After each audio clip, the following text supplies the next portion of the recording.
From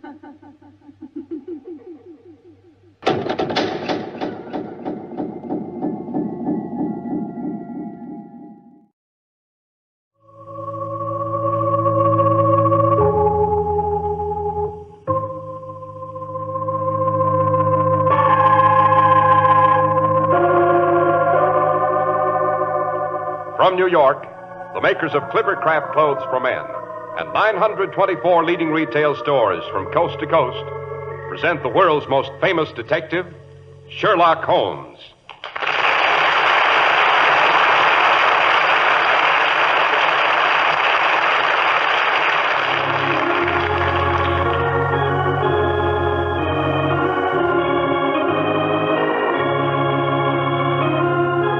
Our stories are based upon the character of Sherlock Holmes, created by Sir Arthur Conan Doyle.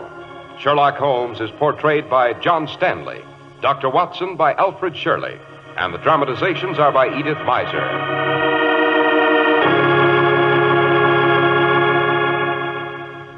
Tonight, the stars are frosty bright. No wind, no clouds, just clean, clear cold. Feels good to be sitting in front of your cozy fire, Dr. Watson, with our feet stretched out on the fender. No, don't get too comfortable, Mr. Harris, because tonight I'm going to tell you about one of Sherlock Holmes' most important cases.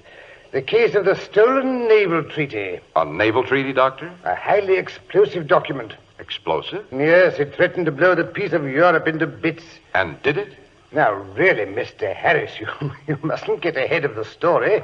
And let's not forget your part in the program. Right, Dr. Watson. And my part in the program is really a very simple one. My job is to tell our listeners the great big idea behind Clippercraft Clothes. It's just this: to bring you the finest values in clothes in America at the friendly local store you can trust. Now, naturally, this is not easy. It takes real planning. It's the remarkable Clippercraft plan that makes it all possible, concentrating the buying power of 924 leading stores across America, making tremendous savings in manufacturing and distribution costs. You've a treat in store for you if you've never seen Clippercraft clothes. Beautiful Clippercraft suits that look like twice as much money and wear like it, too, are only $40 and $43.75. Top coats and overcoats are only $40, and sport jackets only $25. They're so amazingly fine that we urge you to compare them with clothes selling for many dollars more.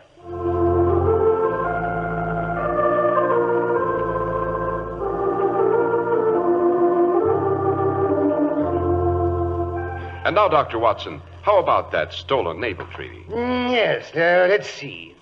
One July morning, it was the July which immediately succeeded my marriage, I received a communication from an old school friend, Percy Phelps.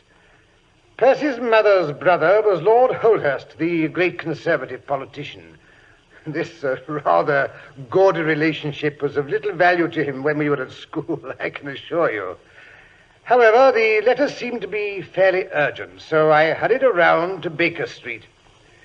I found Holmes in his dressing gown, plunged in the middle of a chemical investigation. A large curved retort was boiling furiously in the bluish flame of a Bunsen burner. Seeing the look of concentration on Holmes' face, I seated myself in my old armchair and waited, hardly daring to breathe.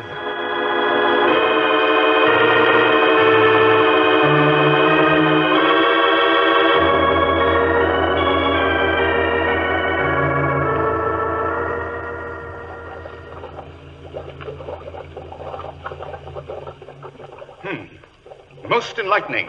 Most enlightening. Yes, you come at a crisis, Watson. If this slip of paper remains blue when it touches the solution, all will be well. If it turns red, it means a man's life. I say... Shh, don't interrupt, Watson. This is the crucial moment. Now watch carefully. There. But I say, it has burned red, a nasty blood red. Blood red is quite correct, Watson. A very commonplace murder. Well, that's the end of that little experiment. Hi-ho, fill up your pipe, then hand me the Persian slipper. All right. There you are. So you've come on business, Watson. Yes, but how did you know? The letter clutched so tightly in your right hand, not to mention the look of excitement and anxiety on your face. You are the stormy petrel of crime, eh, Watson? What is it? This letter, it came in the morning mail. Read it to me. That's a good chap. It's from an old schoolfellow of mine. I haven't seen him for years. Yes, but what does he say? The letter is headed Briar-Bray, Woking. My dear Watson, I trust you still remember Tadpole Phelps, who was in the 4th form when you were in the 3rd. You may even have heard that through my uncle's influence I obtained a good appointment at the Foreign Office, where I was in a situation of trust until a horrible misfortune suddenly blasted my career. Do you think you could persuade your friend Sherlock Holmes to come down here to help solve this terrible mess? Assure him that the only reason I have not asked his advice sooner was because I have been completely off my head for 9 weeks. I am still so weak that I have to write by dictating, as you see. Your old schoolfellow, Percy Phelps. Let me see that letter. Doesn't tell us very much, does it? Oh, hardly anything. Yet the writing is of interest. But it's not his own. Precisely. It's a woman's. But it looks like a man's. No, it's a woman's, and a woman of unusually strong character. It's always interesting to know that your client is in close contact with someone who, for good or evil, has an exceptional nature. Yes, my interest is already awakened in the matter. Then you will take the case? The next train for Woking leaves in exactly 43 minutes. Hurry, Watson, or we shall miss it.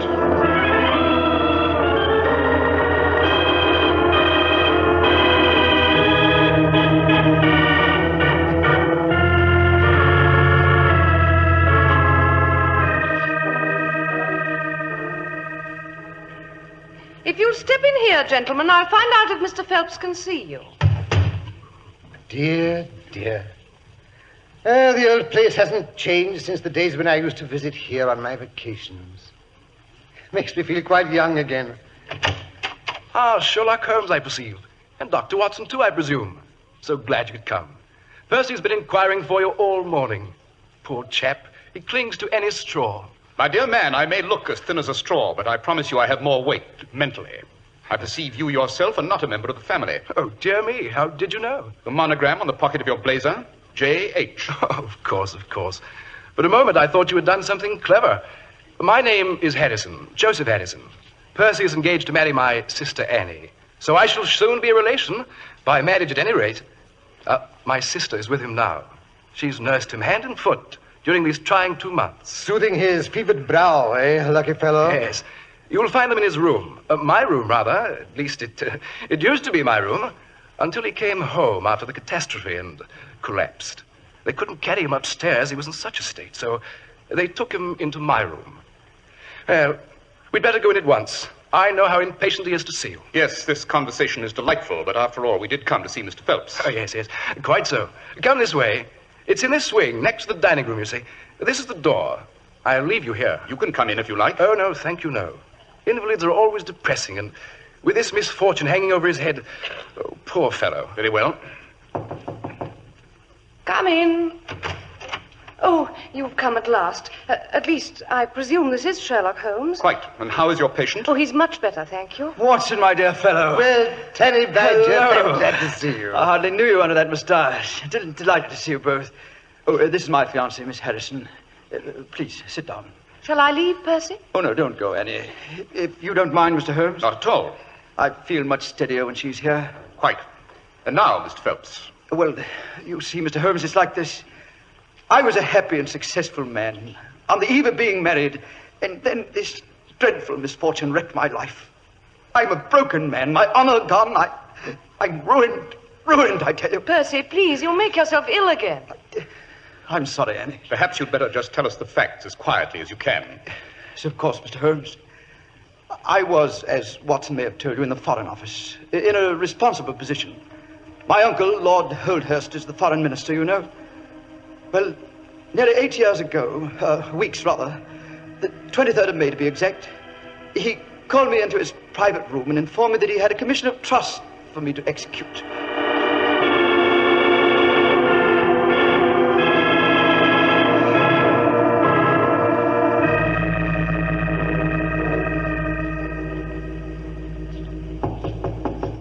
Come in. Come in. Oh, it's you, Percy. Anyone out there in the hall? No, sir. Good. Come in and lock the door. Now, come over here. I want to make sure we can't be overheard. That's it. What's up, Uncle Bert? You look tremendously solemn. It's a solemn matter, Percy. You see this piece of paper? It's a secret treaty covering our naval situation in the Mediterranean. Harmless enough in itself, but a bombshell if it should fall into the hands of, well, a certain government. You mean? The very walls may have ears, Percy. Let us merely say the country of X. You understand? I understand. I want you to make a copy of it. I must have a complete copy by tomorrow morning. You may have to work on it the better part of the night. Oh, that's all right, sir. Joseph and his brother, you know, is going to stop by for me. We're going to take the 9 o'clock train together. He can tell the family I've been kept in town on business. Very well. But leave the message with the commissioner downstairs. I don't want anyone in your room when you're copying that document. Very good, sir. When you've finished, you can put the document and the copy in my safe. You know the combination, I believe? Certainly. That's all, Percy. But don't forget, you hold the peace of Europe in your hands. I won't forget. Good night, Uncle Bert. Good night. Well, looks as though I'll have to make a night of it. Oh.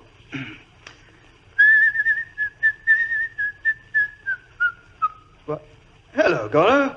You still here? Yes, sir. I had some details to clear up, so I thought you'd want me to stay. Oh, that's all right, Goro. You can finish tomorrow. Yes, sir. Are you sure you won't need me? No, thanks. Well, doesn't look as though I have a chance to go out for dinner. Well, at least I can ring for coffee. Oh, confound it, that bell pull is twisted again. There we are. The rain's coming down harder than ever. Nice, jolly little evening this is. You're sure there's nothing I can do, Mr. Phelps? Good Lord, no, Goro. Run along. Good night, sir. Good night, Goro.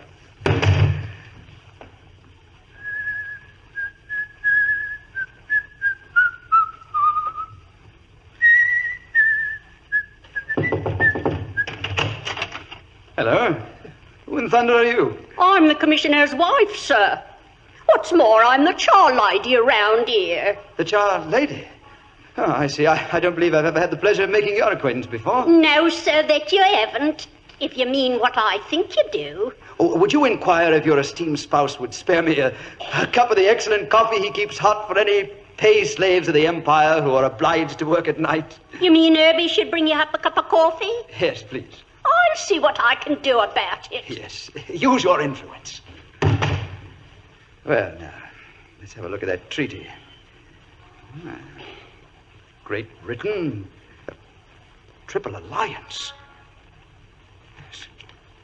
French fleet, complete ascendancy.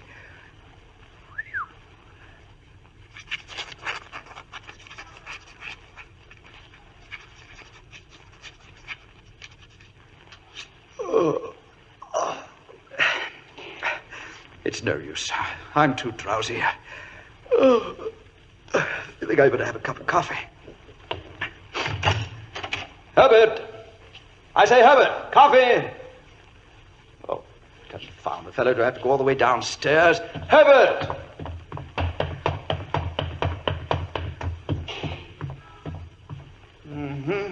Fast asleep. Hey, Herbert, wake up.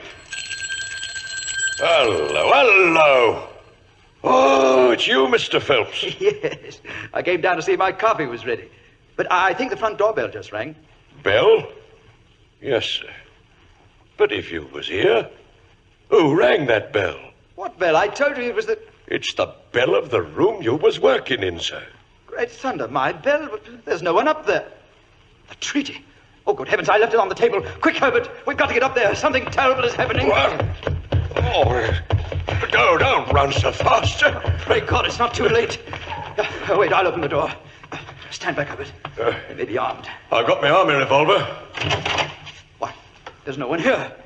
What? Look, the treaty. The treaty's gone. Oh, who could have taken it? No one's been in the front way tonight, sir. And there was no one in the rooms but yourself. My wife says so. Then he must have come up the stairs from the side door and slipped out that way, too. Get after him, Herbert, quickly. We may not be too late. Hurry, men, hurry. Don't you go out, sir. You'll be soaked to the skin.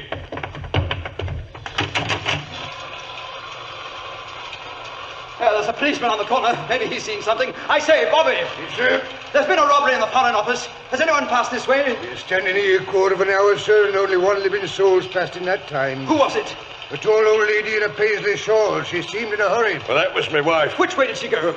You're just wasting your time, sir, and every minute is of importance. Yes, all right. We'll go back and phone Scotland Yard. Oh, this is terrible, Herbert, terrible. We're ruined. Never you mind, sir.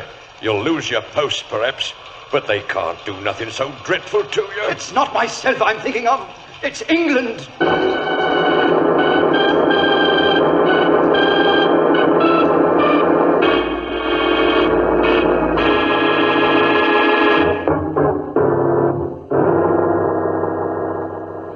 Well, officers from Scotland Yard were waiting for the charwoman when she got home. And what did they find? Nothing, absolutely nothing. And Gorrow, did they trace him? Yes, Mr. Holmes, but again nothing was found. Oh, I was frantic, out of my mind. They had to get a doctor to take me home. I was delirious for 7 weeks. And these two people, Gorrow and the charwoman, they've been under observation ever since, I suppose? Yes, with no results. You say it had been raining all evening? Yes. But you found no traces of any kind in the room? No footprints, I mean? Absolutely none. Not even those of the charwoman's muddy boots? How do you explain that? Well, the charwomen are in the habit of taking off their boots and wearing just carpet slippers. No footprints, eh? That's enlightening. Must have come in a cab and got away that way, too. That explains the policeman's not seeing him. Now then, Mr. Phelps, could anyone have been concealed in the room or in the corridor? Impossible. There was no cover of any kind. Windows? 30 feet above the ground and locked on the inside. Then it must have been the side door. Who knew you were to have the treaty in your possession? No one. I'd stake my oath on that. In your opinion, what would happen if those papers were to fall into the hands of a rival government? War. Almost instantaneously. But it's 8 weeks and we're not at war. Therefore, it's not unfair to suppose the treaty hasn't reached them. I don't imagine the thief took the treaty in order to frame it. Quite, and he's undoubtedly waiting for a better price. There's only one clue that puzzles me. What is that? The bell. Did someone ring it to prevent the crime, or was it an accident? If we only knew why the bell was rung, we should have the solution of this case. It's even possible that he didn't... Aha, of course. What a fool I was not to think of that before. You think you can help me? Possibly. God bless you for that, Mr. Holmes. If we can keep our courage and our patience, the truth must come out. But Percy has one more adventure to tell you about. You're sure you're strong enough, darling? Oh, I feel better than I have for days. Hope is a splendid tonic, Annie. And what was this other incident, Mr. Phelps? Well, you see, Mr. Holmes, last night was the very first night that I've slept without a nurse in my rooms. I was rather wakeful. I had a nightmare or two. And suddenly, I heard a slight noise. What kind of noise? Like a mouse gnawing a plank. It grew louder, and all at once there was a sharp metallic snick. Someone forcing the window. Yes, I realized that, too. I jumped out of bed and flung open the shutters. A man was crouching in the window. He was gone like a flash. What did he look like? I don't really know. He was wrapped in some sort of cloak which came across the lower part of his face. Oh, one thing I am sure of. He had a long weapon in his hand that looked like a knife. I saw the gleam of it as he turned to run. I shouted after him. And then? Then I must have collapsed from the effort. The next thing I knew, I was surrounded by the entire household. Oh, Joseph and the groom found marks in the flower bed outside this window. You can see them from where you sit. Dear me, yes, I'm afraid Joseph and the groom have been a bit too energetic for me to learn anything from the traces. The flower bed looks as if it had been trampled on by an army. Oh, I'm sorry. Why should a burglar, if it was a burglar, choose to enter this room? The dining room windows are much larger and more accessible. I can't imagine unless it's a plot against Percy. Oh, that sounds a bit melodramatic, Annie. Not at all. There's something in what Miss Harrison says. So much that Dr. Watson and I are going to take you up to London with us. Yes, but he's not very strong, you know. The trip to London will not be nearly so dangerous to your fiancé, Miss Harrison, as another night in this room. Good heavens. And another thing, Miss Harrison. You can be very helpful to us and to Mr. Phelps if you'll do one thing for me. It may take courage, but I think I can promise that you'll be in no great personal danger. What is it you want me to do? Stay in this room until you go to bed tonight. Don't leave it for an instant. Mr. Phelps' reputation and my whole future may depend on it. I'm not going to ask you to sleep here, but when you leave for the night, I want you to lock the bedroom door on the outside. Yes, but look here. Something might happen. Shh. Not a word to anyone. It's for his sake, remember. Come in. Lunch, everybody. Something especially nice for you, Percy. Come along, Annie. Oh, Joseph, if you'll excuse me, I have a slight headache. I think I'll eat in here by myself. There's a breeze, and I want to be alone.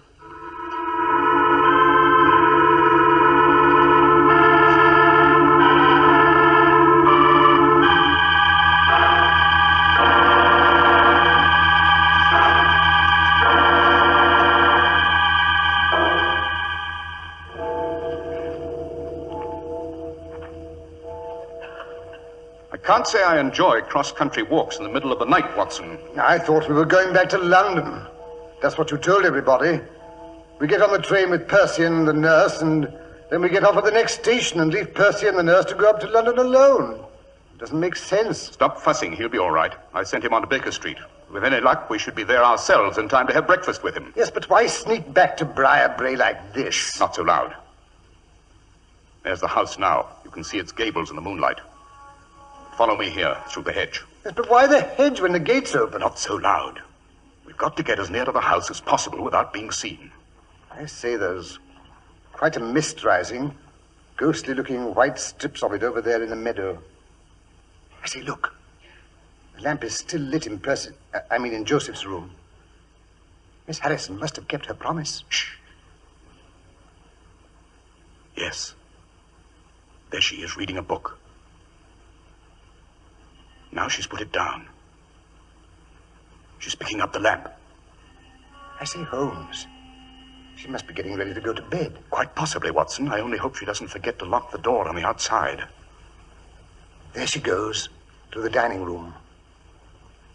Now the light's gone. I say, the mists are creeping up from the meadow, aren't they? If only the thief doesn't wait until they blanket the house. Look, the service door is opening. Excellent. I didn't think he'd wait very long. Here he comes out into the moonlight. He's wearing a long black cape. You can't see his face. He's forcing the window. He's got it open. He's climbing over the sill. We must get closer so we can see. I see he's lighting the candles on the mantel. Look, he's pulling back the rug. In the floor, I thought so. He's lifting up a board. Now then, Mr. Joseph Harrison, be good enough to hand over the papers you've just removed from that hiding place. Look out, Holmes, he's got a knife!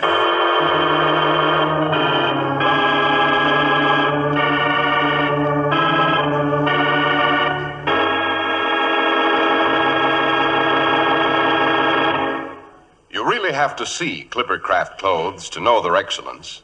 And it's easy enough to see them right at your own local independent store. You have to see them because such superlatively fine quality, sold at such low prices, amazes even the experts. Suits are only $40 and $43.75. Top coats and overcoats are only $40, and sport jackets only $25. The fit is beautiful, the woolens are long-wearing, the tailoring is really superb. The famous Clippercraft plan makes this sheer magic possible, concentrating the buying power of 924 leading stores across the nation, giving you the savings from this group buying at the store you trust. Selling expensive clothes at inexpensive low prices at the nation's finest independent stores is the great big idea behind the Clippercraft plan. That's why men who know insist on Clippercraft clothes. So be sure to visit the Clippercraft store in your city. The leading stores in the metropolitan area that bring you Clippercraft clothes are Saks 34th, Broadway at 34th Street, Manhattan, Abraham and Straus, Brooklyn, the Boulevard Men's Shop, Kresge, Newark, New Jersey, and the B&B Clothes Shop, 16408 Jamaica Avenue, Jamaica. These great, courteous, and friendly stores are proud to add their names to that of Clippercraft in the label of your suit, top coat, sports jacket, and overcoat.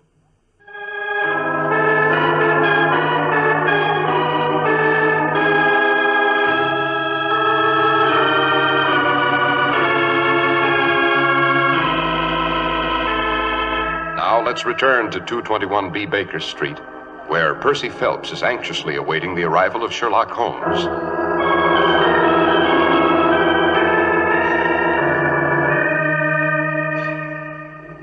But it's almost 9 now, Mrs. Hudson, and Holmes said they'd be here for breakfast at 9. Now, don't you worry, Mr. Phelps. If he says he'll be here for breakfast, he'll be here. It's when he don't say, that's when you don't know whether it'll be breakfast or supper he'll be wanting next. What did I tell you?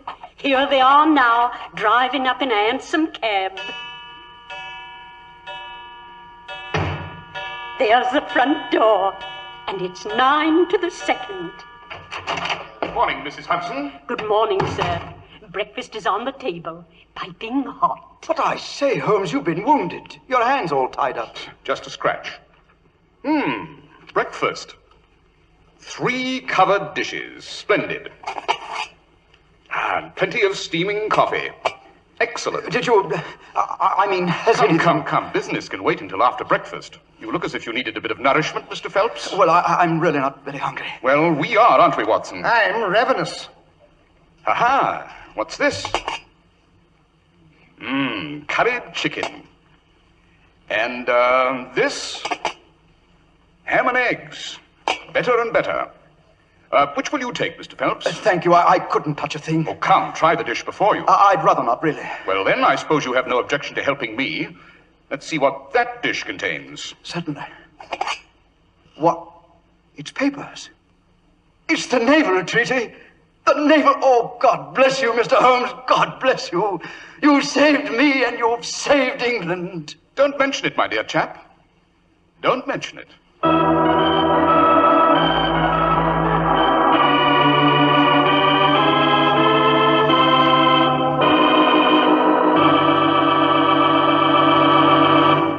But when did Holmes first begin to suspect this Harrison fellow, Dr. Watson? When he heard that Percy was expecting him to stop by for him, Mr. Harris, I'm afraid Joseph's character was blacker than one would judge from his appearance. We learned later that he had lost heavily in dabbling in stocks. And he thought he could turn the treaty into money. Yes.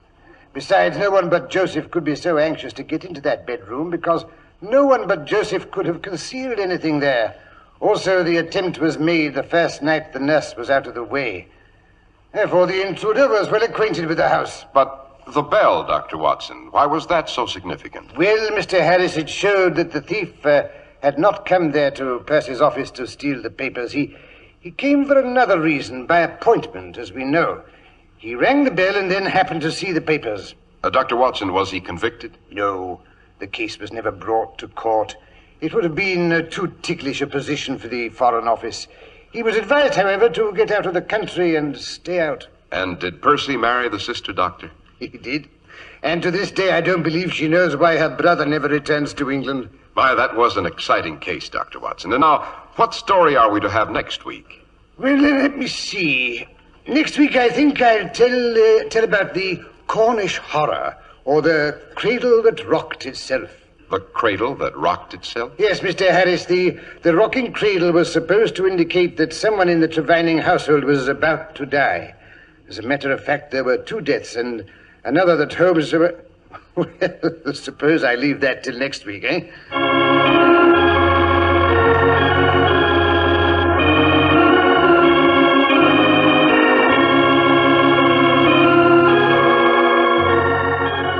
The makers of Clippercraft clothes and 924 leading retail stores from coast to coast have brought you another in the new series of broadcasts featuring the world's most famous detective, Sherlock Holmes.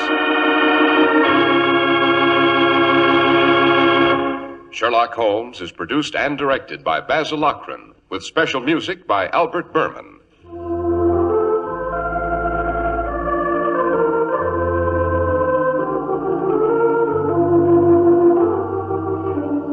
If you don't know your Clippercraft dealer, write Clippercraft, 200 Fifth Avenue, New York City.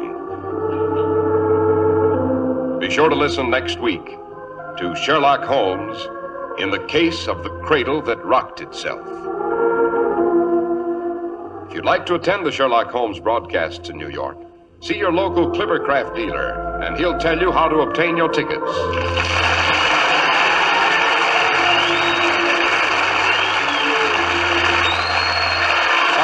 Speaking for Clippercraft Clothes. This is the world's largest network serving more than 450 radio stations, the Mutual Broadcasting System.